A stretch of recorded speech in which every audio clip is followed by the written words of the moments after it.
Joder, Bueno. sí, el sitio fenomenal, ¿eh? Debajo Sí, de una garrofera vamos. centenaria, ¿eh? Sí, sí, sí. Pues, Inmejorable, ¿eh? sí, ahora hay gente que está plantando otra vez garroferas. ¿Sí? Sí, por la garrofa, que es un producto muy bueno para hacer piensos y todo eso. Sí, sí, Tiene, es verdad, hay sí, bastantes. sí. Hacía Y tiempo van- que sí. no daba entrevistas, ¿no? Pues ¿Sí? sí, hacía tiempo. Y más como así, tipo como esta. Bueno, Manuel, usted es la persona o de las personas que más secretos saben del Valencia. Bueno, secretos no, porque sí, anécdotas y sobre todo la vivencia, porque llevé muchos años en el Valencia, ¿no? Entré en el 95-96, cuando la final de la Copa del Rey, Sí. cuando, En, digamos, en el diluvio aquel que hubo y Sí, se sí, sí, suspendió el sí. partido. Es verdad. Y jugamos después otros 10 minutos y perdimos con el Coruña. Con, Es verdad. con el Coruña, sí. En los penaltis fue, ¿no? No, ¿O no, no? no, Fue no, la no, otra. no, no, llovió tanto que se suspendió. Y entonces ya, Sí, es cierto. Es ya verdad. fuimos a jugar los últimos 10 minutos con un 1-0, creo que era, sí, y no, penaltis, no, fue de partido y no empatamos Sí, sí, sí. y se acabó. Le, ¿Eh? le, 10 le- minutos que fue toda la afición de Valencia a Madrid para Es jugar verdad, esos fue 10 esos 10 minutos, ¿no? minutos. Que la afición del Pensando, Valencia, eso sí sí, que sí, sí. es Es una imparable. afición muy exigente y que va a todos los sitios, sí. ¿Le gusta que le sigan llamando presidente cuando va por la calle o no? No, bueno, me da lo mismo. Sí que hay gente que me dice que sí, normalmente me suelen decir algunos presidente y tal, pero ya pasando el tiempo ya Claro. no. Ya la gente se olvida un poco de aquellos tiempos tan buenos que tuvo el Valencia, ¿no? Aquellos tiempos, ¿Qué tiempos? sí, ¿Qué tiempos? cuando llegamos ¿Echa de a... menos esa etapa usted?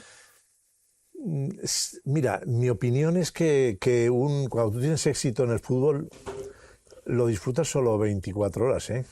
Al día siguiente empiezan otra vez los problemas, etcétera. En aquel momento nosotros pues teníamos oposición, y el día a día te absorbe tanto que no puedes disfrutar nada, no puedes disfrutar. ¿Sabes? Ahora ¿qué hace? ¿Cómo es su día a día? Pues mi día, pues mira, tengo algunas cosas mías que administro, ¿no? Y hago deporte, hago bicicleta. Pues esta mañana he estado en un campo de naranjos que tiene mi mujer y he estado allí, que estaban terminando de recoger la naranja y bien, y eso es Muy bien. Vida sin tranquila, ¿no? muchas obligaciones, Claro. que es lo importante. Eso es. Pero por eso, y ese nivel de estrés que tenía antes, como gestor, como presidente, A veces, ¿le llama la atención sí, de volvería? sí, a veces estoy estresado de no estar estresado. ¿Sabes? A Es veces, verdad. sí, evidentemente he tenido una actividad muy, muy, muy grande en el Valencia, porque yo antes del Valencia estuve trabajando en una gran empresa como es Claro. Mercadona, ¿no? Y ahí, pues, ese ritmo de trabajo que llevábamos allí, pues yo cuando llegué al Valencia seguí con ese, o incluso incrementándolo más, ¿no? Y, y sí, y entonces esa actividad que llevas y estar todos pendientes sobre todo que están pendientes de lo que uno hace, ¿no? Claro. En el fútbol están todos pendientes de lo que uno hace. Sale por la puerta de la oficina y ahí tiene periodistas. Llega, sí, que tiene, y sí, sobre todo en la época esta que se ficha y que van terminándose y que se Sí, renuevan sí. jugadores, pues la actividad es mucho. ¿Usted qué tal la relación con los periodistas? ¿Qué relación tenía? Buena, normalmente buena. Es decir, había periodistas que los tenía muy en contra, pero no por el trabajo que yo hacía, sino por otros intereses, ¿no? Sí, entiendo. Normalmente era, no, porque si fuera sido por el trabajo, hubieran estado todos diciendo, porque nosotros, en el tiempo que yo estuve de consejero delegado, pues fue cuando jugamos las dos finales de Champions, fue también cuando ganamos las dos ligas, fue cuando, en fin, cuando tuvimos muchos éxitos en el ¿Verdad? Valencia, ¿no? Entonces yo era consejero delegado y era el que tomaba las decisiones y el que estaba al frente de todo, ¿no? Al final hay que tomar las decisiones más importantes. No, sí, aparte En el de tomar Valencia. decisiones, tienes que estar muy pendiente de lo que es el equipo de fútbol es una empresa y tienes que estar pendiente de todas las cosas. No puedes dejar, digamos, no digo yo que hacerlas, pero sí que estar pendiente de que todo vaya funcionando, ¿no? Y de que todo, y para poder tomar decisiones, ¿no? ahora va por Valencia, va por la calle, la gente que le reconoce, Pues, que le para, es pues sí, que me cariñosa dicen, sí, casi todo me dice, "Oye, a ver cuándo torna, ¿no? A ver, ¿por qué no vuelve?"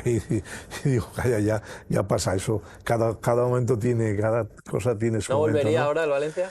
No en primera línea de ejecución, no. Sí me gustaría, pues, digamos, en algún momento determinado, pues transmitir un poco lo que nosotros hacíamos en momentos de dificultad como que están pasando ahora mismo, ¿no? Y, y sí, en ese sentido sí que me gustaría, pero no el ritmo, porque yo todos los fines de semana estaba la suerte que he tenido que a mi mujer le gustaba mucho el fútbol, pero mucho más que a mí. Sí, ¿no? Sí, y entonces eso pues hacía que yo estuviera todos los fines de semana pues viajando hacia afuera o incluso y cuando veníamos aquí, cuando jugábamos en Mestalla, pues yo iba a comer con el equipo y en fin, que es fundamental, ¿no? Estar muy viendo lo que se observa y lo que Sí, sí. y las inquietudes. ¿Qué Sí. vivió el Valencia de los mejores He tiempos? vivido el Valencia y he estado y he sido parte de ese Valencia de los mejores tiempos, ¿no? Yo cuando entré en el Valencia, que entré de una manera así circunstancial, pues estaba de entrenador Luis Aragonés. Es verdad. Y con Luis Aragonés aprendía cosas, pero bastantes cosas, porque era un entrenador, como persona era una persona fabulosa, que ibas a comidas con él. Era un poco tímido así de entrada. Sí. Pero en el momento que ya pasaban unos minutos y se encontraba él a gusto en esa conversación, podía estar hasta las 7 o las 10 de la noche contando anécdotas de su época de Atlético de Madrid, y él decía Jesús Gil, entonces decía el gordo, y cosas de... Pero bueno, y luego pues después de Luis Aragonés, Valdano también, que estuve, en fin, yo he estado con todos los entrenadores y desde mi, digamos, mi forma de sentir esa responsabilidad, pues Sí. hacía que tratara mucho con los entrenadores, Claro.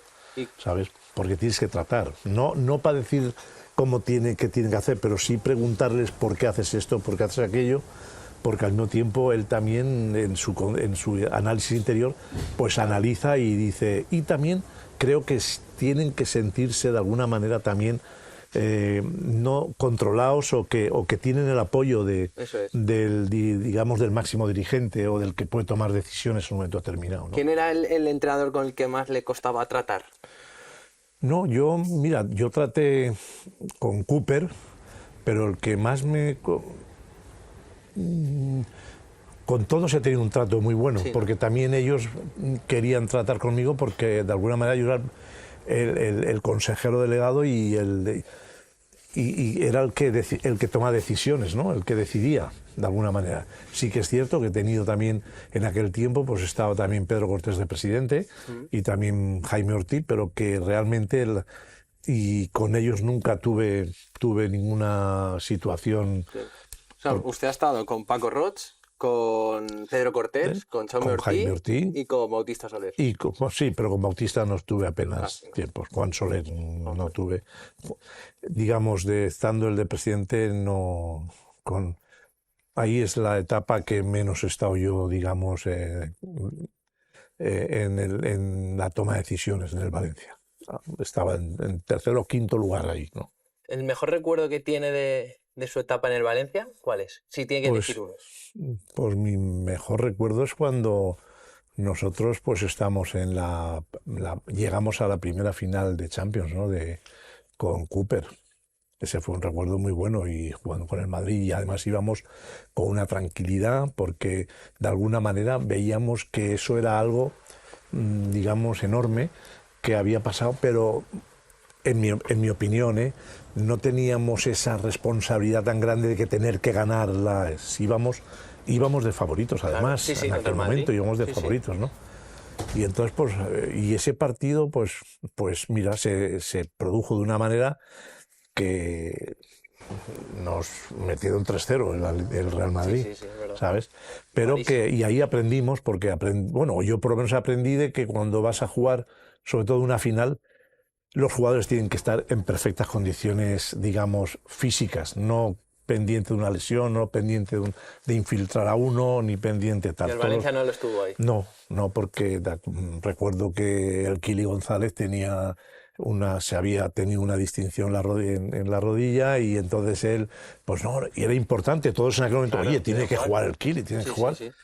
Pero luego te das cuenta que ese jugador, el instinto de conservación, de alguna manera, si tú has tenido una lesión y tan infiltrado, y más en la rodilla, pues no vas a ir a un 60%, ¿sabes? Porque al fin y al cabo también tienes miedo a lesionarte, ¿no? Luego también tuvimos a Farinós, que tuvo también un tirón, que entonces... Y luego por tarjetas Carboni, no jugó. y entonces jugó Gerardo. Gerardo, sí. Que Gerardo es una cosa, digamos, que Cooper no quería. Cooper era muy supersticioso, ¿no? Sigue siendo, creo, bastante supersticioso. Porque oí el otro día un reportaje sobre él, ¿no? Pero hay un momento en que esto es una anécdota sí. que fíjate lo supersticioso que era, que nosotros cuando traemos a Gerardo, pues él no ponía a Gerardo. Es verdad. Y yo lo decía, Héctor, ¿pero por qué no pones a Gerardo? Y en ese momento, y hay un momento en que me dice, mira, Manolo, si ahora cayera la Ciudad Deportiva al suelo y solo quedara de jugador Gerardo, tampoco lo pondría. Y yo digo, ¿pero cómo? Porque es gafe. Y me lo dijo así enseguida, cambió, pero me dijo, porque es gafe. Quiero decirte, son anécdotas claro, de estas que yo no que es la primera vez que yo cuento esto así, ¿sabes? Sí. Pero pero mira, fue un entrenador fenomenal que nos llevó 2 veces a la final de Champions. Claro, en la final de Champions no le quedó otra que poner a Gerardo. Claro, y no en su sitio natural, sino que lo puso en el sitio de Carboni, ¿no? Y perdió 3-0. Y perdió, bueno, sí, claro, y por ahí, ahí no volvimos ya no. Son cosas que pasan y que tú te das cuenta que, vamos a ver, también si el entrenador te ha dicho algo, tú no vas a estar diciéndole, claro, oye, pero ¿cómo es que eres? Porque son cosas que yo creo que todo el mundo mucha gente en este mundo del fútbol tiene sus supersticiones, estos que salen con el pie derecho o con el pie izquierdo, miran para arriba, miran para abajo, entonces, en fin, todo eso, ¿no? Y después ya llegó la del Bayern en los penaltis. Y ahí sí que lo sentimos claro. fuerte. Ahí sí, porque tú fíjate que en penaltis falla Pellegrino y falla Carboni. Cualquiera de los dos que hubiera metido el penalti, que no es normal que los dos, pues hubiéramos sido campeones. Y la gente siempre se acuerda de Pellegrino y no de Carboni. Siempre se dice el penalti de Pellegrino, pero Carboni también falló. Sí, los dos. Creo que primero fue Carboni que dio y luego fue Pellegrino que le dio. Claro, ahí había que ver también, imagino, yo pongo en el lugar de los dos delanteros o de Carboni, que no eran defensas muy... Bueno, lateral izquierdo, pero era una persona fabulosa, ¿no? Amadeo. Y ver ahí al portero, ahí a Can, que este era... que tú lo ves la cara y te da miedo, ¿no? El tío además con una agresividad, se acercaba allí al y el que más lo sintió aparte de eso fue Santiago Cañizares también, sintió mucho porque esa final teníamos que haberla ganado y con Cooper además creo que hizo un cambio de Aimar, sacó a Aimar y puso a Albelda y luego también tuvimos un momento Zaovic que tuvo y se la quitó del suelo, que le faltó unos segundos, décimas de segundo, hubiera entrado, por sí. Estamos hablando, finales de Champions, Liga, y ahora estamos donde estamos, el Valencia está donde está. ¿Por qué ha llegado a esta situación el Valencia? Pues mira, el Valencia llega a esta situación para mí por la situación económica que tiene el club, ¿no? Cuando la economía de un club como de una empresa marca todo, ¿no? Entonces ha llegado a esta situación primero y sobre todo pienso que es que la toma de decisiones no se hacen aquí, sino se hacen en este caso en Singapur, ¿no? Y claro, esa toma de decisiones sin vivir el momento, sin vivir realmente la situación de cerca, pues es muy difícil acertar, ¿no? Y... Justo estuvo muy cerca del proceso de venta del Valencia. ¿Se imaginaba lo que iba a pasar después? No, pero yo sí que estoy convencido que el Valencia no se tenía que haber vendido. Vamos a ver, aquí lo que se ha transmitido a veces es que es el enfado que tiene Peter Lim, que se ha transmitido que él salva al Valencia porque la economía del Valencia estaba mal. O sea, ¿era necesario vender el Valencia? No. El Valencia como tal sociedad funciona perfectamente. Yo cuando entro de presidente en el 2009, la deuda que tenía el Valencia era 550 millones de euros. Y cuando salgo del Valencia era de 350. Y el Valencia como tal nunca habíamos hecho frente a todas las obligaciones, a todos 3 años consecutivos en Champions, todo, y no tenía ningún problema Valencia como tal sociedad. Era un problema del accionista.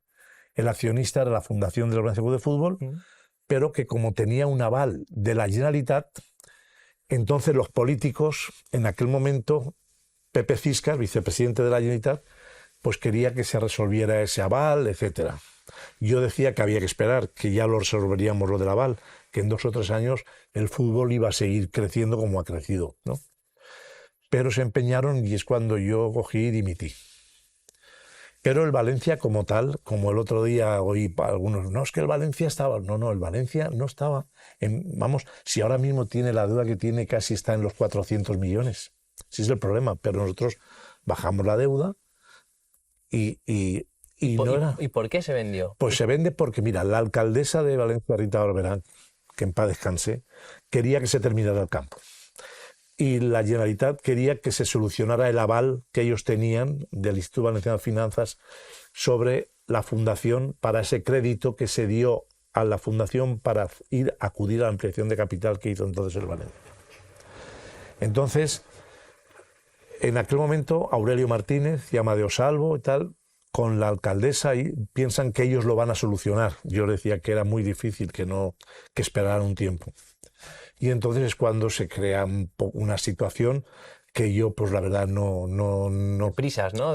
No, prisas no, que se crea que la fundación aparecen unas figuras como Aurelio Martínez, como Amadeo Salvo, empiezan, y yo en ese momento digo, pues dimito. Y entonces ellos, pues... empiezan a gestionarlo y diciendo que van a terminar el campo y no termina el campo. Y diciendo que van a solucionar el tema del aval y no pueden solucionar el tema del aval. Con lo cual, entonces, se plantean de vender. Aparecen varios posibles compradores, entre ellos Wanda. El de Atlético de Madrid, Wanda, que era el mejor que había. Bueno, también otros, que estaba Cerberus, que tenía digamos, la Bancaja, ¿no? Vale. O Bankia. Que Cerberus, inclusive en aquel momento, que lo único que le interesaba era la operación inmobiliaria que tenía el Valencia, que inicié yo con la operación New Cobalt, que terminábamos el campo, nos ponían mucho dinero, terminábamos con todas las deudas, y entonces ellos... Y a los 5 o 6 años de lo que ellos querían hacer, repartir otra vez el accionariado entre la sociedad valenciana. Pero ahí aparece Amadeo Salvo y Aurelio Martínez y se empeñan en vendérselo a Peter Lim. O sea, había 3 ofertas: Wanda, sí, Cerberus y Meriton, que es Peter Lim. Meriton, inclusive unos rusos también. Y para mí que escogieron la peor de todas. ¿La peor oferta? Sí, porque... ¿Y por qué? Pues porque Peter Lim parece ser que Amadeo Salvo le garantizó, le dijo que estaría de presidente X años y, en fin, y era porque el de Wanda, fíjate tú, de Wanda tenía, vamos, compró el 20% de acciones de Atlético de Madrid por 40 millones de euros, cuando aquí compraba estaba el 80%, el 75%, que era, digamos, la mayoría del capital, por 80 millones. Es decir, que era y sobre todo, en aquel momento, yo un día pues hablo con el Atlético de Madrid, entonces estaba Cerezo, y Wanda estuvo hablando con la alcaldesa de Madrid, que Ana Botella, sí. Y entonces pues comentando, pues decía que estaba interesado en el Valencia, el Wanda, y hizo una oferta, pero no se dirigió directamente. Se vendió entonces el Valencia a Peter Lim por interés personal de Amadeo Salvo. No y interés Aurelio personal, Martínez. simplemente que ellos, vamos a ver, ellos piensan que es la mejor opción que pueden hacer. Pero porque les mantenían en el cargo. Sí, evidentemente. Y aparte de eso, pues le hacen una venta engañando a la afición. Una venta donde dice que va a terminar el campo, donde dice que va a solucionar la deuda del Valencia, pero en ningún momento esas condiciones se establecen Y en el usted ya contrato. avisó antes, dijo, paciencia, que esto Yo con antes, los años... cuando yo estaba de presidente, yo al Instituto Valenciano de Finanzas dije, vamos a esperar, inclusive se lo dije a los políticos, en este caso a Pepe Ciscar, que era vicepresidente de Generalitat, y a Alberto Fabre, que era presidente, que en 2 años iríamos bajando, que no hacía falta vender la mayoría del capital, sino lo mismo que el Atlético de Madrid vendió un 20%, nosotros había gente que se podía haber vendido un porcentaje menor, ¿no? Si le hubieran hecho caso, el Valencia ahora No. mismo no estaría como está. Sí, bueno, yo, por ejemplo, yo siempre he dicho que el Valencia, lo mismo que clubes como el Madrid, Barcelona, etcétera, es muy difícil que se vendan. El Valencia representa, en aquel momento, era la sociedad civil más importante de la comunidad valenciana. ¿Cómo la vendes a unos señores que son de China? ¿Entiendes? Es decir, perdón, de Singapur, ¿no? Lo mismo. No tiene sentido que esa sociedad que representa tanto del sentimiento valenciano que tú la vendas a... Claro. ¿Sabes? Entonces, ¿qué ocurre? Algunos intereses tendrían ellos para vendérsela a Peter Lim, ¿entiendes? O vendérsela, pero a las diferentes ofertas, pero la que más defendieron ellos todos, a Peter Lim. ¿Qué pasa? Pues Peter Lim ve que allí en Mestalla hay una asamblea donde todos bienvenidos y todos allí, y a la entrada de Peter Lim. Héroe. Claro, se recibió como si fuera como Mr. Marshall, Sí, ¿sabes? sí, sí. Que decirte, y entonces pues él, pues imagino que en todo eso diría, bueno, pues si yo he salvado, porque lo que se transmitió es que él salvaba el Valencia. No. ¿Cuánto Él dinero salvó- ha puesto Peter Lim en el Valencia? Él salvó en aquel momento a la Generalitat, el aval y nada más. O sea, para que la gente lo entienda, que Él no- no entienda él tanto, no ha no, puesto- ¿qué dinero ha puesto Peter Lim en el Valencia? Él en el Valencia, él compra las acciones por 90 millones de euros, las acciones 80 y tantos millones de euros, y luego el Valencia empieza a funcionar. Y ya está, ya dirige el Valencia, ya es propietario del Valencia.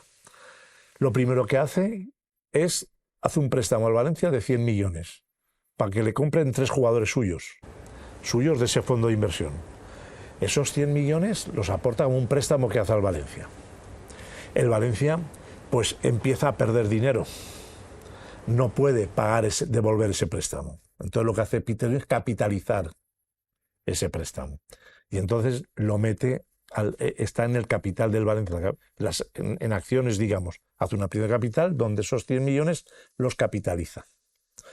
Entonces, lo que él, digamos, le ha costado el Valencia y pone son la compra de acciones. Todo lo que luego ha metido en el Valencia ha sido por la mala gestión que se ha hecho.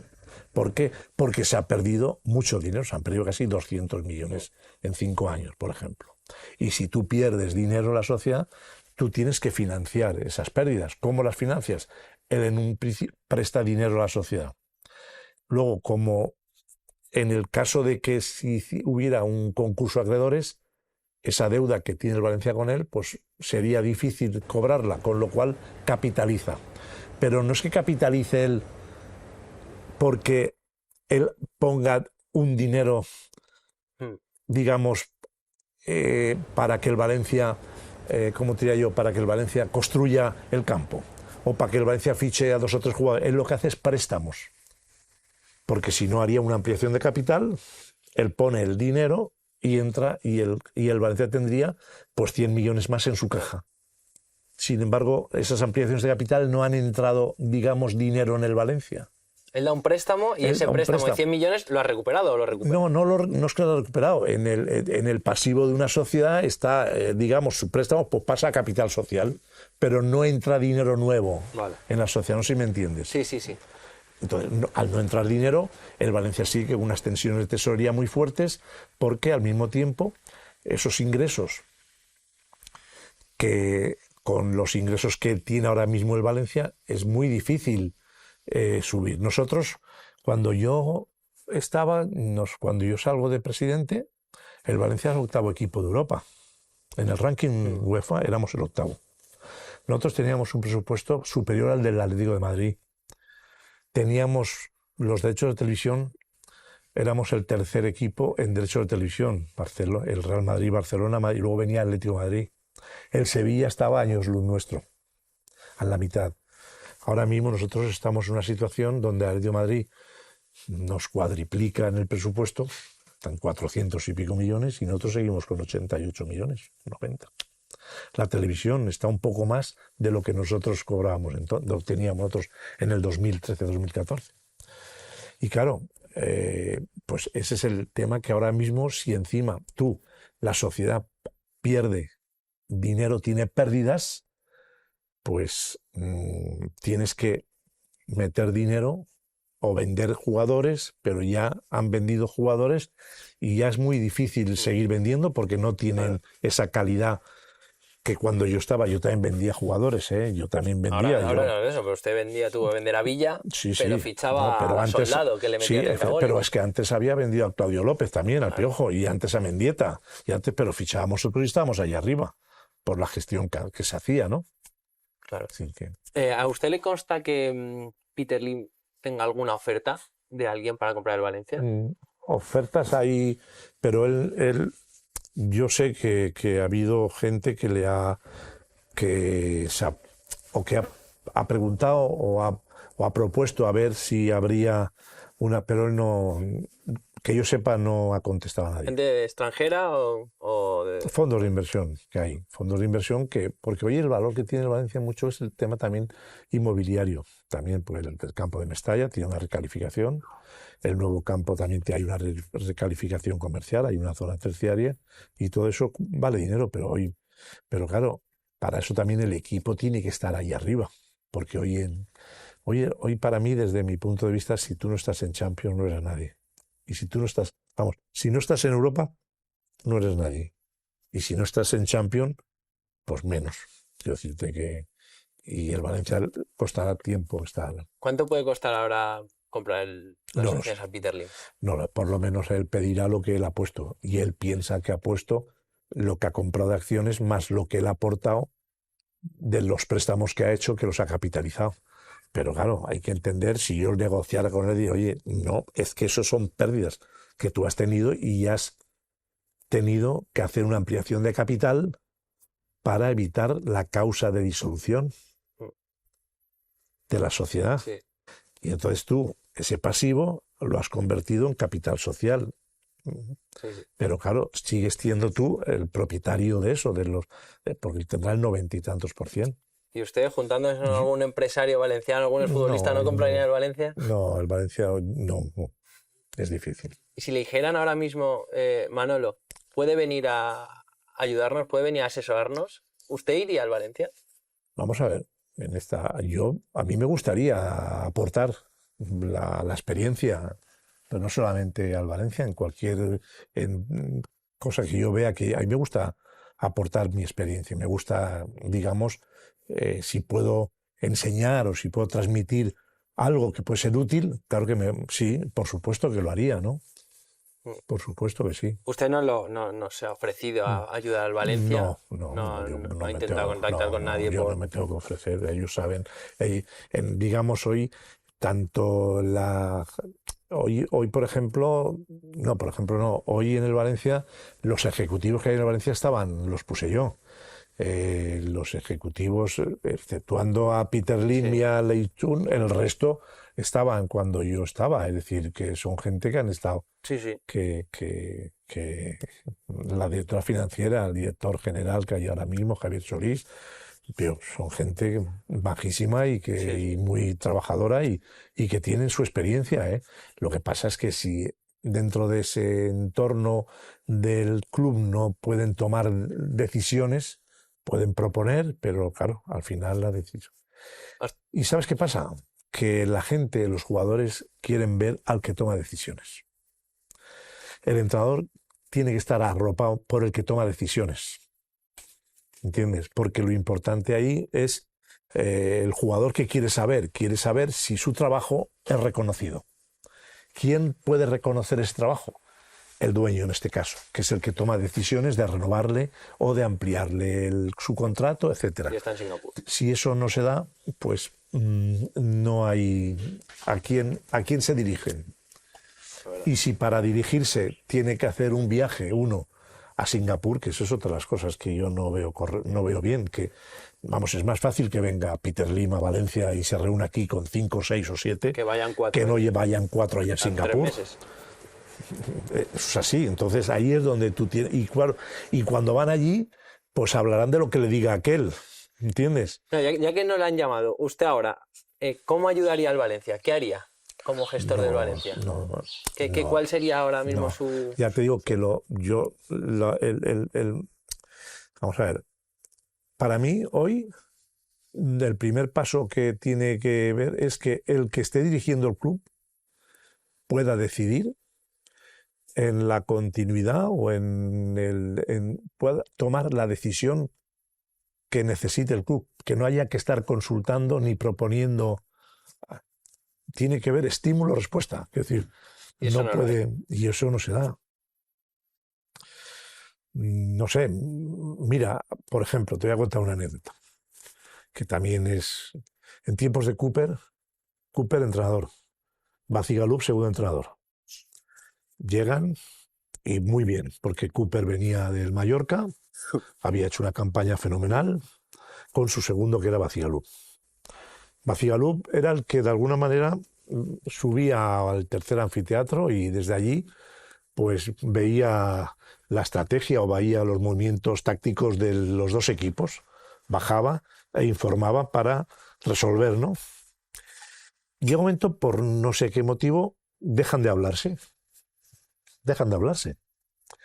¿A mí qué ocurre? Yo comía con muchos días, iba cuando había concentración, no sé, se concentraban, por ejemplo, pues el sábado y comían en el hotel, pues yo iba a comer. Y yo comía con el entrenador y con, digamos, el médico, en fin, el cuerpo técnico. Y observas que Cooper y Bacigalup no hablan, que dice una cosa Cooper y Bacigalup está con la copa de vino mirando para otro lado y que no participa. Y al final uno dice, aquí pasa algo. ¿Qué pasaba? Que no se hablaban. Yo llamo al representante. En este caso estaba Jesús Martorell, que era digamos el creador de Bahía, Y digo, oye, aquí no se hablan el entrenador. Y me dice, no es verdad, tienen problemas entre ellos. Y automáticamente le digo, pues mira, te digo una cosa, o uno u otro, o se va uno o se va el otro. Pero yo no podemos permitir que el entrenador y el subentrenador no se hablen. ¿Dónde vamos? Pues, ¿qué ocurre? Lo que quiero decir con esto es que si tú estás en la faena, estás en el sitio, estás viendo, observas. Y tú puedes en ese momento tomar decisiones, llamas y dices, oye, o uno u otro. Y efectivamente, Bacigalup salió del club y se vino otro segundo entrenador. Y así, pues llegamos a las finales de Champions y claro, tú tienes que estar en comunicación porque el entrenador también quiere mucho apoyo. Hoy, en un club, el entrenador necesita mucho apoyo para mí, el Atlético de Madrid, pues es muy bueno Simeone.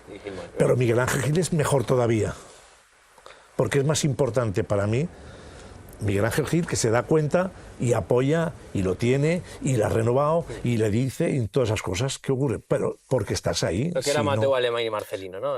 Lo mejor que no, Mateo Alemán y Marcelino tampoco. En un inicio están, pero seguía mandando. Mira, ahí Mateo Alemán me dijo, mira, yo aquí, para la cesión de un jugador de 15 años, tiene que autorizarlo Peter Lim.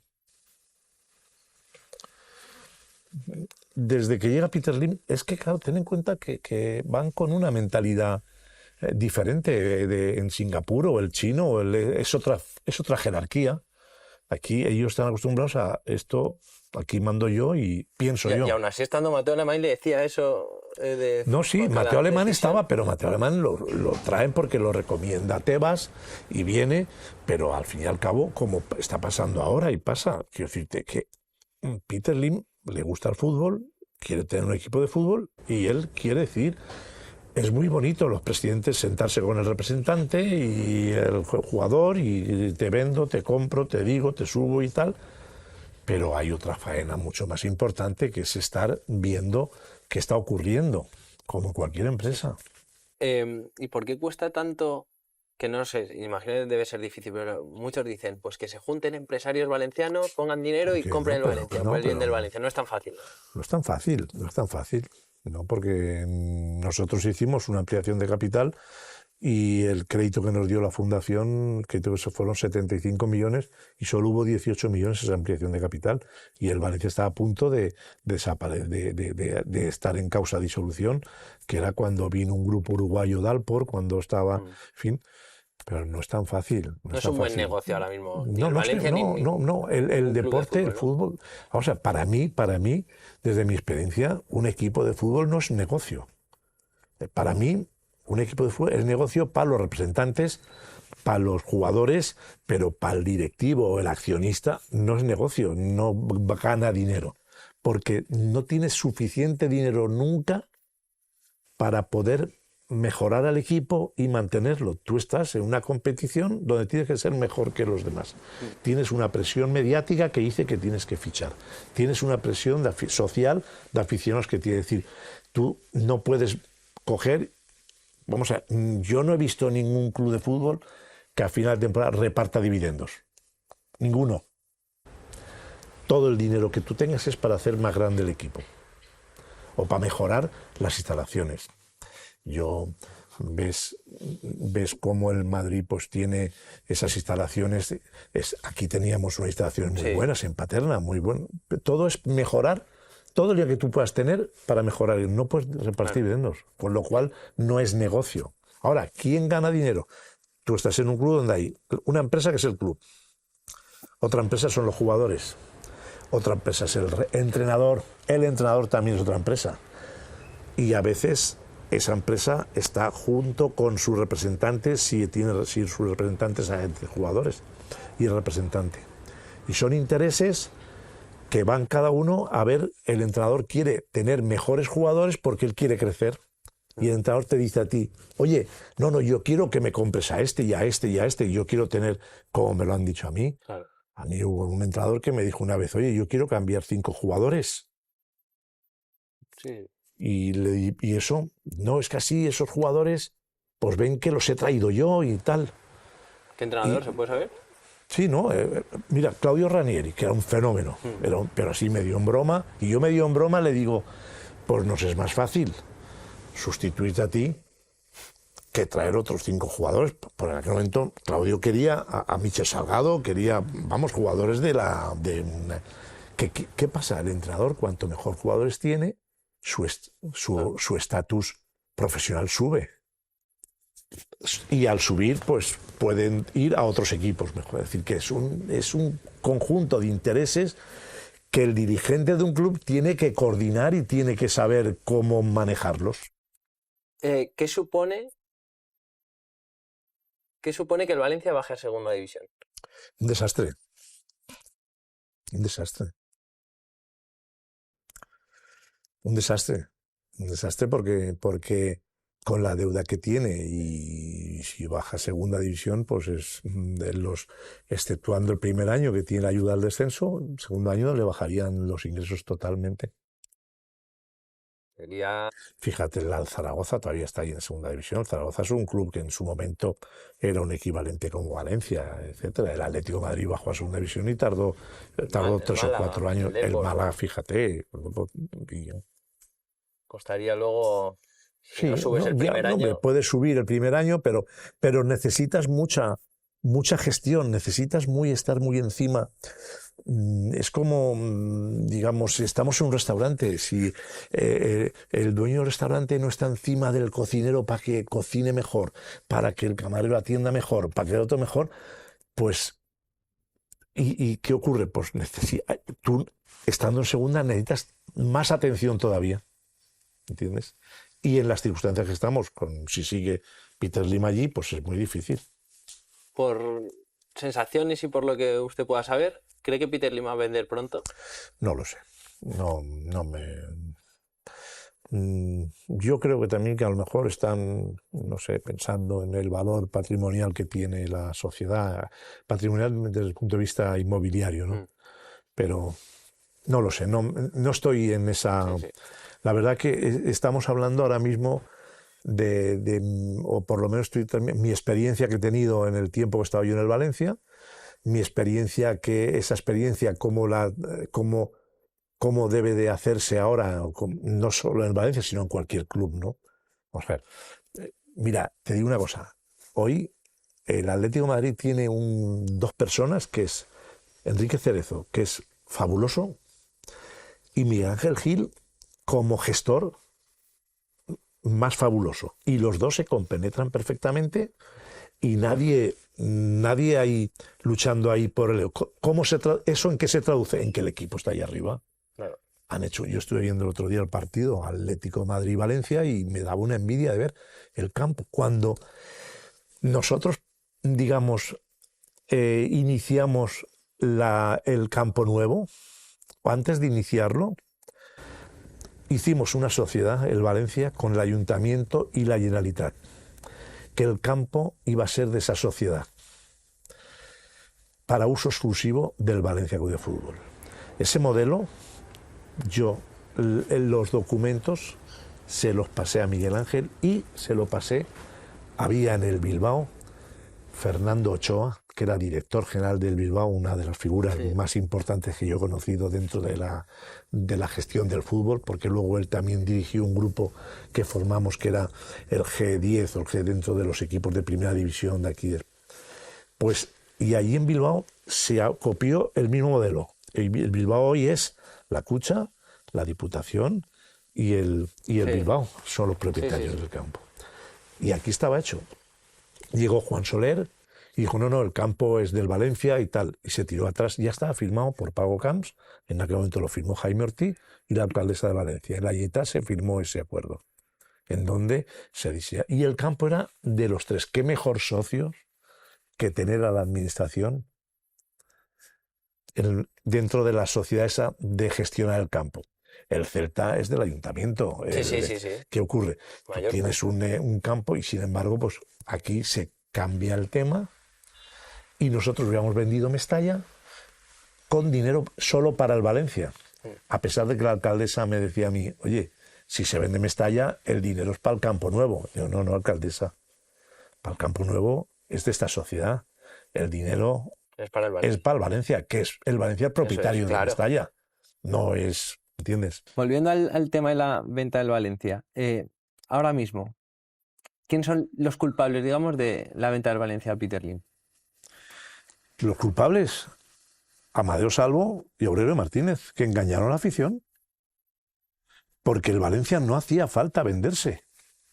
Motivados para mejor la amistad. Pero el Valencia no hacía falta. Yo a la alcaldesa le dije, alcaldesa, espérate un año más, que bajaremos más la deuda y iniciaremos las obras del campo.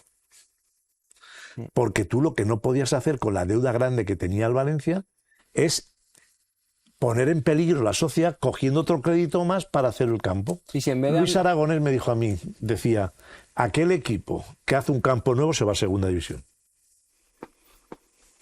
Porque tú, vamos a ver, si tú, es lo que yo te he dicho antes, tú todo lo que tienes es para tener buenos jugadores. Si de ese dinero detraes una cantidad importante para hacer un campo nuevo, pues... Claro. Ahora, ¿qué ocurre? Que aquí cuando se hizo Juan Soler el campo, lo quería pagar con los ingresos corrientes. Porque tú haces el campo y dices, bueno, lo hago y lo pago en 30 años. Vale. Pero aquí no se hizo así. Ya, claro. Se ha hecho después que yo renegocié la deuda esa. La renegocié con Bancaja, el crédito grande que teníamos con Bancaja, con Bankia. Por su etapa de, sobre todo, director general de presidente, usted tuvo que negociar con muchísimos presidentes. Sí. ¿Cuál es el presidente que más le ha costado negociar?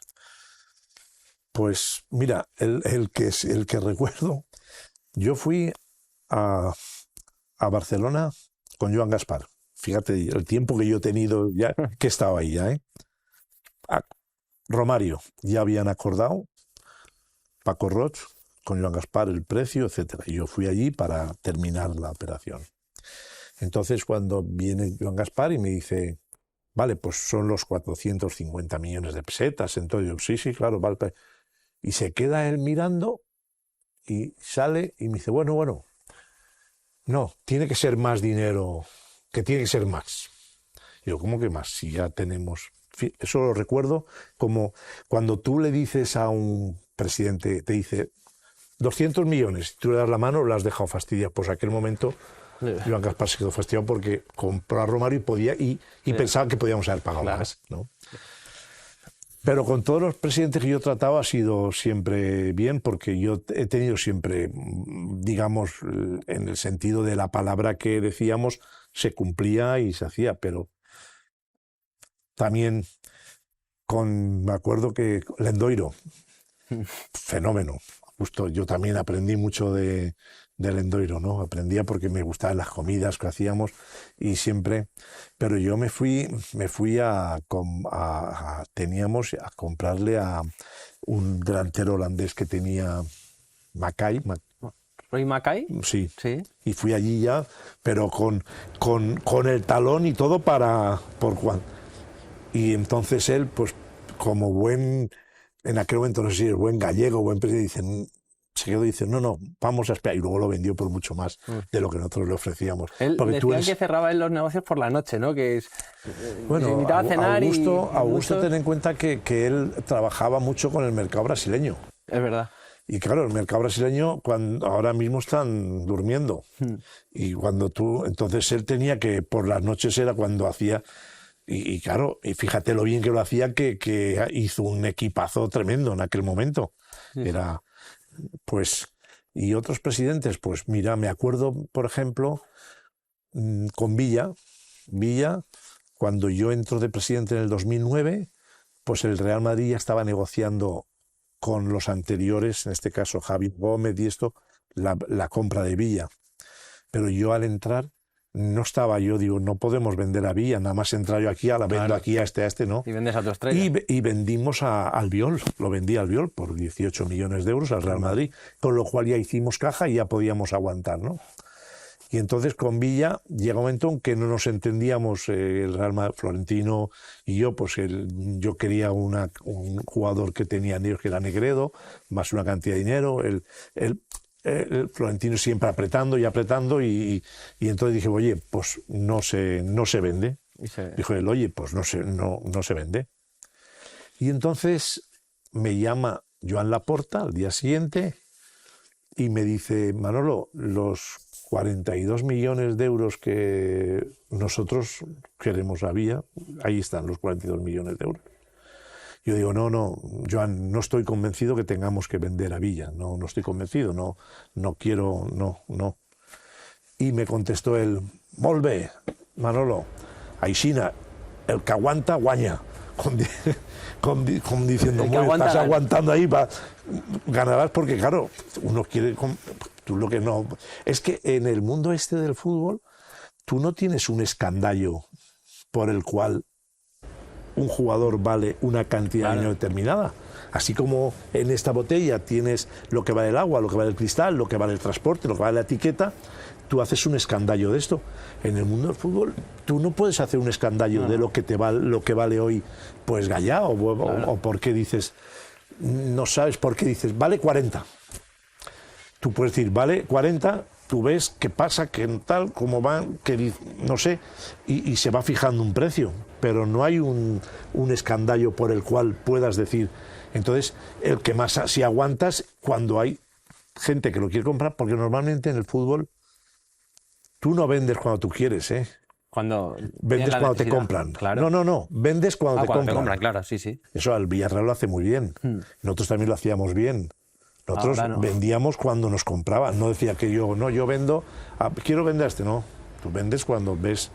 Ahora no, ahora ya es por necesidad. Por ejemplo, Claudio López, que está aquí ahora mismo colaborando con Jordi Brizola, en fin, y Villa y tal. Muy amigo mío. En aquel momento era, un fenómeno y a mí me ayudó mucho como Camarasa y como Mendieta en aquel tiempo que yo estaba allí, ¿no? Pues Claudio López, en el mes de enero, nosotros vendimos a Claudio López al Alacho,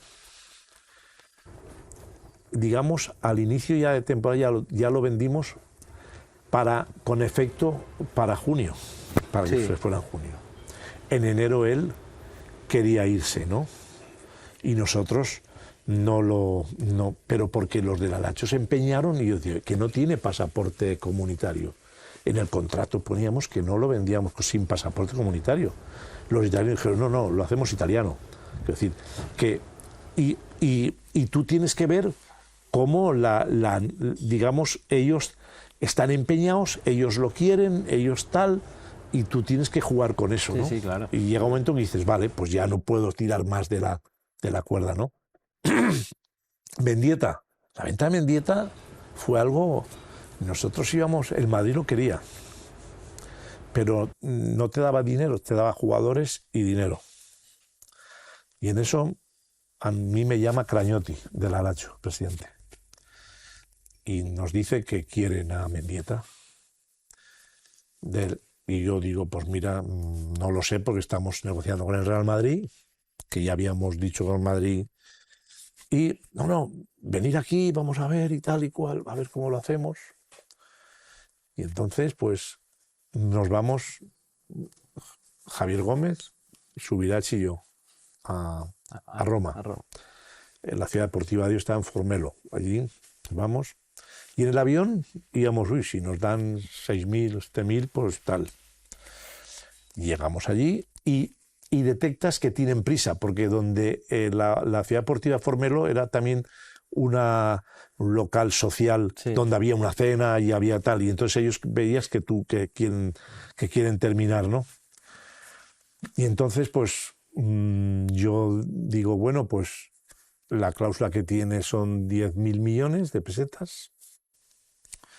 Hablando, en eso me llaman de Valencia, concretamente me llama mi mujer. Aquellos están pidiendo, ¿y quién le llama y tal? Yo entonces, en ese momento, Javier Gómez, y allí digo, hago así, mira, los del Real Madrid que están queriendo pagar la cláusula, estar así, ¿sabes? Usted dijo que era el Real Madrid. Yo que llamaba. dije así, a este, y era mi mujer que me llamaba, y yo, oye, y mira, que quieren, que me ha llamado Alberto Toldrá, que entonces él hacía muchas, que el Madrid quiere pagar. Entonces, que ellos detectan, y yo digo, pues mira, están que nosotros no podemos vender al Madrid porque no podemos venderle porque es el Madrid, y nosotros en aquel momento había una situación, se había llevado inmediato, y que al Madrid nada, ¿no? Bueno, el caso es que digo, mira, la cláusula es 10.000 y están viendo que pueden llegar. Le digo, pueden llegar. Y entonces, pero nosotros no queremos. Y entonces dice, bueno, oye, nosotros llegaríamos a 8.000. Y yo digo, no, pues no, 9.000. Y al final lo vendimos por 8.000 millones de pesetas, que acababa el Madrid, había comprado a Figo por 10.000, es decir, con la año anterior. Y eso, normalmente eso hace que suban los valores de un jugador, lo compra tanto, pues... Y vi que decía, vale, pues 8.000. Y el Madrid como loco, ¿no? No, el Madrid nada, no, el Madrid no quería, solo quería hacerlo así, nosotros tampoco. Y si tú te lo vendes por 8.000 millones de pesetas en aquel momento a Mendieta, al Alacho. Pero también, ¿qué pasó? Pues aprovechas, hay momentos en que al Alacho le habían vendido a Névez, a Verón y a dos, tres jugadores muy buenos que eran los que mantenían al Alacho. Nosotros, Mendieta era el segundo año mejor jugador en su puesto de la Champions. De las dos finales que llegamos, mejor jugador. Entonces le pintan la casa a Cragnotti. Cragnotti entonces dice así, pues voy a traer al mejor que hay, que es el mejor mediocentro que hay, que es Mendieta. Mira. Se juntan todas esas circunstancias que hace que él pague en ese momento ese dinero, pero que en 1 hora y media, 2 horas se negoció. Se puede decir que su mujer fue la protagonista para que Mendieta fuera al Alacho y no al Real Madrid, ¿eh? No, el Real Madrid ya estaba descartado. Estaban ahí. Y así fue. ¿Es verdad que hay antimadridismo en Valencia? como se dice en Madrid. Hubo mucho antimadridismo desde la venta de Mijatovic, desde que se fue Mijatovic, ¿no? Ya ha habido bastante... Porque en aquel momento nosotros también ganamos las ligas por delante del Real Madrid. Había menos diferencia. El que ha pegado un salto de calidad al Real Madrid ha sido Florentino por todos los lados, a ver si me entiendes. Pero en aquel momento no había tanta diferencia de clubs. Y el antimadridismo empieza con la venta de Mijatovic a Sí, porque aquí antes había más anti-Barcelona que anti-Madrid. De hecho, el Madrid jugaba en Mestalla. Yo recuerdo, le cerraron el campo al Madrid y un partido con el Oporto se jugó en Mestalla, Madrid y Oporto. Sí. Inclusive cuando jugaba el Madrid-Valencia, el Valencia-Madrid, tú estabas fuera de Mestalla y metían gol y no sabías si lo había metido el Madrid o el Valencia, porque había muchos seguidores del Madrid también, inclusive en el baloncesto también. Y claro, cuando metía una canasta al Madrid, aquí jugando con el Valencia Basket, también la gente, ahora ya hay mucho menos, ahora ya no hay prácticamente, hay muy poco. ¿Ahora cree que no hay antimadridismo? Tampoco hay mucho aficionado al Madrid aquí ahora mismo, ¿sabes? Hay sigue habiendo un antimadridismo ahí, digamos, que te gustaría ganar al Madrid. Con lo de Vinicius se ha calentado un poco todo, ¿no? Con lo que pasó en Vinicius con Mestalla. No sé, yo no estoy siguiendo ahora mismo el día a día de lo último. Pero ese antimadridismo que hablamos sí que, en este caso, para no vender al Madrid, también llegaba, ¿no? Sí, al club, en aquel momento. Al Madrid no le vendemos, vendemos antes al Barça que al Madrid. Así fue, al Madrid no le vendemos, lo mismo que el Madrid quiso también Ayala y no le vendimos a Ayala. Pero también es que Florentino apretaba mucho, quiero decirte, tu jugador valía menos y sin embargo luego compran a Verón, a Verón, al Muro, a Samuel. Y Ayala aquí, jugador impresionante, como persona, como todo, y pegó un golpe en la mesa en el Consejo que quería irse al Madrid y al final... No se fue porque tú no puedes, no lo quisimos vender al Madrid, porque el Madrid pagaba, no sé, 10 o 12 millones de euros en aquel momento y nosotros queríamos más y tampoco era... Nosotros siempre hemos vendido lo necesario para poder mantenernos ahí en el nivel económico. Sí, no, por favor. Para ir acabando, tenemos hambre y tenemos que comer nuestro arrocito. Estoy hablando igual que le pregunto por ventas del Valencia, ¿usted ha tenido algún fichaje frustrado? ¿Un nombre que tenía ya fichado y por A o por B se ha roto, que no se sepa? Mira, te voy a decir uno, Yago Aspas. Yago Aspas lo teníamos fichado, contrato hecho con él, cerrado con el Celta. Inclusive le pagábamos al Celta 10 millones de euros por Yago Aspas. Y quería Celta 3 millones al contado. Nosotros en ese momento, pues yo prefería financiarnos y hay un fondo de inversión, se llama Doyen, un fondo y con ese fondo cerramos 3 millones para la compra de Yago Aspas. Todo cerrado. Contrato jugador, inclusive Braulio Braulio es que con su hermano de Yago Aspas, con la madre, una señora que está muy trabajadora ahí en Vigo, en el tema del sector del pescado, una gente, por lo que yo vi, aunque yo al hermano sí, pero la madre no, Braulio sí que iba allí. Pues al final le decimos, cuando entra Salvo y Aurelio, yo digo a Salvo, mira, tenemos cerrado a Yago Aspas. Lo tenemos todo, solo falta, ya está hablado todo, tenemos todo, está hecho todo. Las condiciones con el club, solo falta firmar nosotros el Y entonces, Salvo dijo, no nos interesa. ¿No interesaba Yago Aspas? No interesó y no se hizo. Claro, que en aquel año iba hasta la selección española. Aspas. Claro, pero en aquel año era un fenómeno de jugador. Además es que claro, si nosotros estamos saliendo de la directiva, yo no puedo dejarle firmado ya cuando ya hemos dimitido y solo falta que entren, ¿me entiendes? Y fíjate tú, Yago Aspas lo que ha representado. Luego, pues sí, se fue a Liverpool, se fue a Inglaterra, pero mira lo que es. O sea, Yago Aspas ese fichaje, ¿usted tuvo cerrado y no Lo teníamos cerrado. ¿Algún entrenador, algún jugador más o que recuerde que diga, estuvimos muy cerca de ficharlo? Pues mira, tuvimos una conversación con Villas-Boas. Villas-Boas. Que venía a ganar la Champions. Cuando estuvo Pellegrino, cuando se fue Pellegrino, Villas-Boas, antes de firmar a Ernesto Valverde. Y entonces nos fuimos a Madrid y llevamos todo un proceso estudiado de qué era el club. Fuimos Damià Vidagain, que está ahora mismo en el Aston Villa, Braulio y yo, y con su representante, y Villas-Boas también. Y entonces allí, pues, una presentación, tal, y yo sí, y entonces él me pregunta, bueno, ¿y quién vamos a fichar? ¿O qué jugadores? Porque él incluso quería que ficháramos a Modric. Y nosotros, dentro de la realidad económica que teníamos, pues yo le fui sincero, yo le voy a decir, te vamos a fichar a este o a aquel, ¿no? Dije, mira, no es que no vayamos a fichar, es que seguramente venderemos a algún jugador que tengamos, ¿no?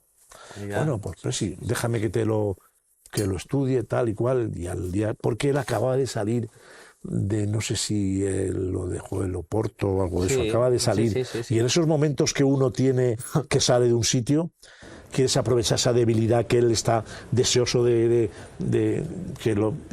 yo se lo dije, digo, mira, te llamamos porque has salido y pienso que querrás tener enseguida cuanto antes otro club, ¿no?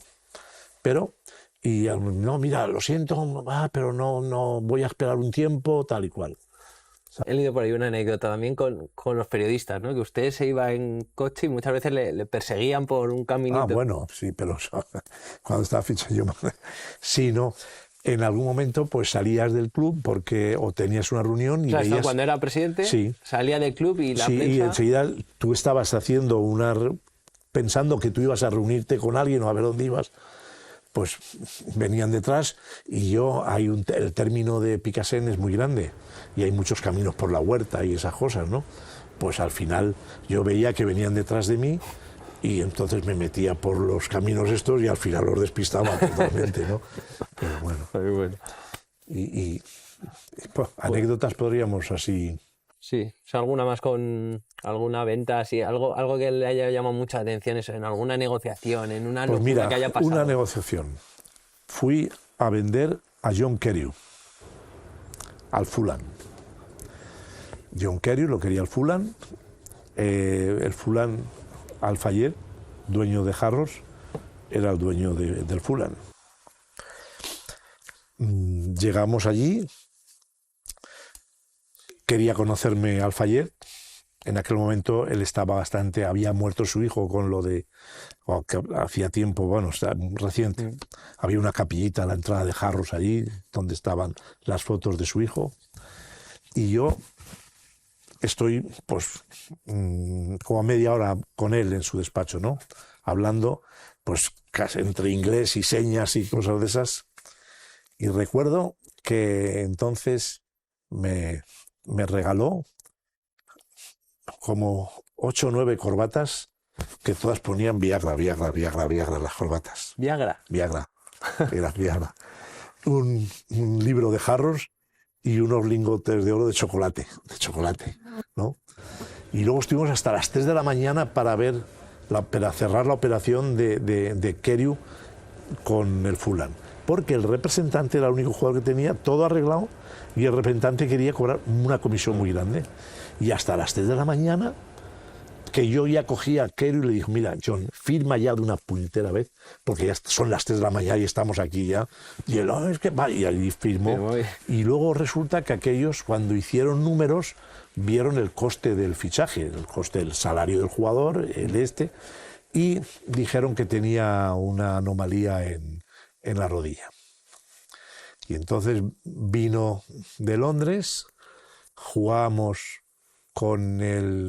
creo que jugamos con el Real Madrid el partido siguiente, y yo le dije a Benítez, mira Rafa, sería conveniente si crees que saques a jugar a Carew, aunque sea en la segunda parte, algo para que vean aquellos que no tienen una anomalía, porque nosotros denunciamos al Fulham, a la UEFA, ¿no? O a la FIFA por el tema. Bueno, al TAS allí, en fin, de estas cosas, pero fue lo curioso, de Al-Fayed, y me recuerdo que yo le ¿Lo sacó luego había un el consejero. entrenador? ¿Le sacó luego el entrenador en la segunda parte? Sí, lo sacó un rato, sí, lo sacó. Y yo recuerdo también que entonces teníamos un directivo en el Valencia muy grande, Jesús Barrachina. Sí. Y entonces le digo, mira, me has regalado esto, y dámelas. Y se cogió las corbatas, y él era muy... Y se las ponía en las corbatas estas con el Viagra. Era cuando empezó el tema de la Viagra. Sí. ¿Sabes? Manuel, ¿usted ha sido el mejor gestor del Valencia? Yo no digo que haya sido el mejor gestor. Yo lo que digo es que en el tiempo en que yo he estado gestionando el club es cuando se han ganado los títulos y cuando ha sido el Valencia ha estado lo más alto que podía estar, nada más.